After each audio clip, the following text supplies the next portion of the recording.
Good afternoon. We are going to start with this lesson on trigonometry. There are three words or four words that I want to go over: is cosine, sine, tangent, and then trig ratio.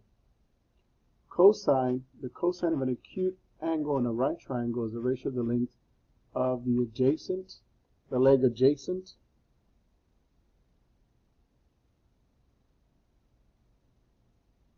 to the angle to the length of the hypotenuse.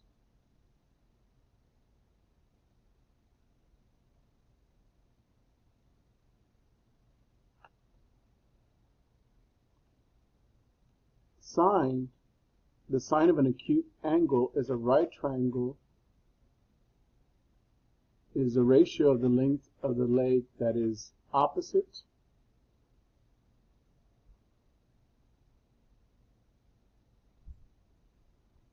to the angle to the length of the hypotenuse. So all of these are just ratios, okay? And I'm going to give you a picture right now. Actually, I'm going to show you a mnemonic statement so you can remember this. So in this lesson, you're just finding cosine, sine, and tangent, and all of these are ratios, and I'm going to talk about it right now more thoroughly. Tangent. The tangent of an acute angle is a right triangle is a ratio of the length of the opposite leg, the leg opposite,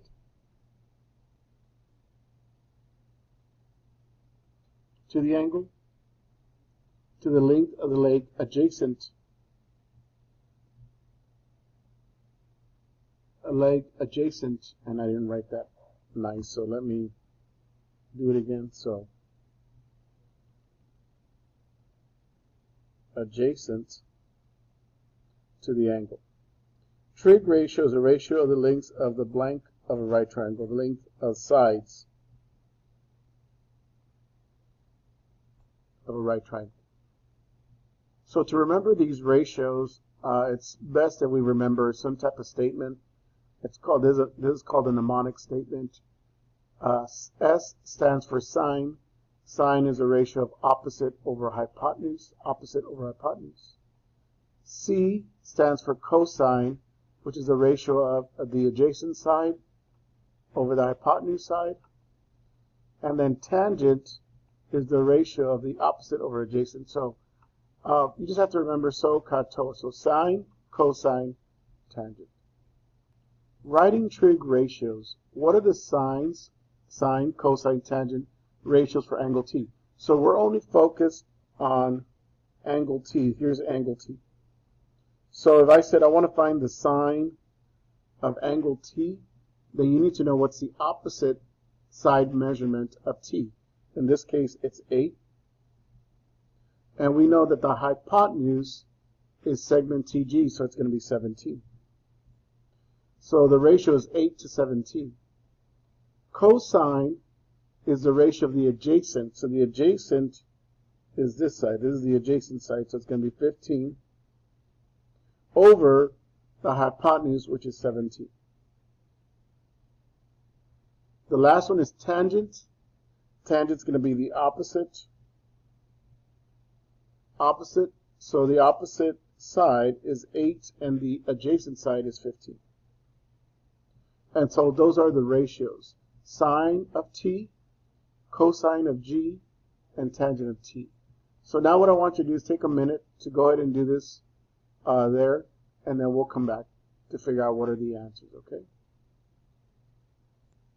Using the same figure above, determine the following. Sine of G. So you're going to look at G. So you focus your attention in G. And you got to give me sine is going to be so it's going to be the opposite over the hypotenuse. So the opposite side measurement is 15. The hypotenuse is 17. Okay, so you have 15 over 17. Cosine is adjacent over the hypotenuse. So the adjacent side is 8. And the hypotenuse side is 17, the measurement. Now tangent of G, opposite over adjacent, right? So the opposite's going to be 15. The adjacent is 17. So in the first example, we figured out sine, cosine, and tangent for t. And the next example, we found it for g. So now we're going to use our understanding of sine, cosine, and tangent. So what I would do is I would always write this down. So, ka, toa. And we know that so is the ratio of opposite to the hypotenuse. We know that cosine is a ratio of the adjacent to the hypotenuse, and tangent is the opposite of the adjacent. Okay. So now we're going to do a word problem here. It says, in 1990, the Leaning Tower of Pisa was closed to the public due to safety concerns. The tower opened in 2001 after a 10-year project to reduce its tilt from vertical. Engineers' efforts were successful and resulted a 5-degree tilt, reduced from 5.5. So that's 5 degrees. Suppose someone drops an object from the tower at the height of 150. How far from the base of the tower will the object land? Round to the nearest foot. So here's our triangle, our right triangle. Here's our angle. And they want to know how far from the base. So they want to know this part right here. So they want to know this distance. So in order to determine that, you got to understand what's given to you in comparison to the angle. What's given to you in comparison to the angle is going to be opposite, the opposite side, and the adjacent. So if it's opposite over adjacent, then you know that we have to use tangent. So you're going to write tangent, and the degree is 5 degrees, equals opposite. We don't know, that's what we're missing. We want to know that distance it travels from the base of the tower. And we know the height, which is the adjacent, which is 150. So now you multiply 150 times tangent of 5. So here we're going to go to our calculator, make sure we look at our settings.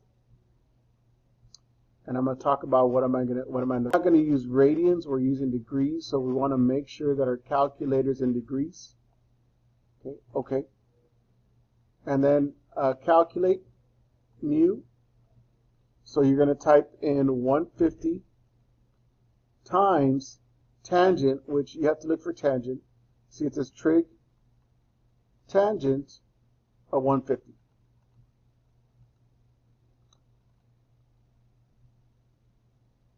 Oh, I made a mistake. I said tangent of 150. So again, 150 times trig tangent of 5 degrees.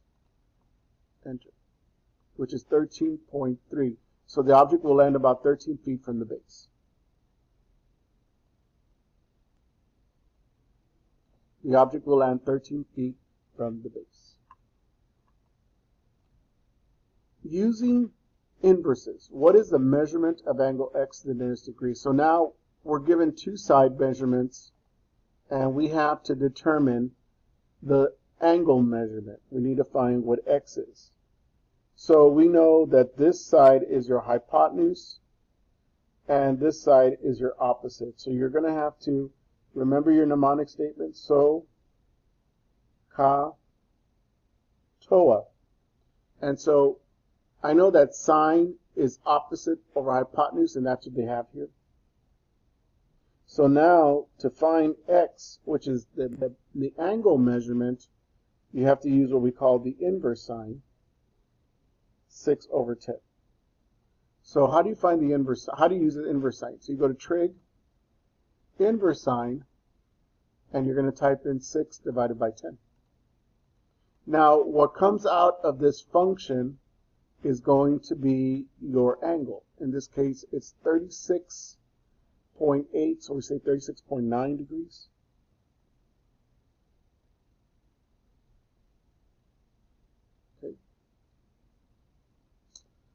Okay, example B. It says, you know the lengths of the hypotenuse and the side adjacent. And we want to find x. We want to find this x. So we know the hypotenuse and we know the adjacent side, right? So to find the angle, it's going to be the inverse cosine of 15 over 20. So you're going to find the inverse cosine of 15 over 20. So you're going to come over here, trig, inverse cosine, and you're going to type in 15 divided by 20. So we know that the angle measurement is approximately 41.4 degrees. So what I just taught you here is how to figure out the angle measurement given the ratio. And you got to go back to what information do you have. SOH, which is so, sine, opposite of hypotenuse, cosine, adjacent of hypotenuse, and tangent is opposite of adjacent. Okay, so what we're going to do now is we're going to apply what we learned about inverse functions. So we want to figure, they're going to give you two sides of the triangle, and you have to come up with the angle. An urban planner needs to know the measure of an angle formed by a street and the edge of a bike path. What is a measurement of angle DEG? So you want to find DEG. You want to find this angle. What do you know? You know the opposite, and this is the adjacent. So remember, you're always going back to so, ka, toa, and you know the only ratio that has opposite and adjacent is tangents. So now, to find x, it's going to be the inverse of 150 over 115. So you want to come over here, go to trig, inverse tangent, and you're going to type in 150 divided by 115. So that angle that is formed by those two sides will be approximately 52.5 degrees. And they did round it off, so it's like approximately 53. Okay, so this has to do, this was the lesson with sine, cosine, and tangent. It's really important that you learn the mnemonic statement, and that's it for today.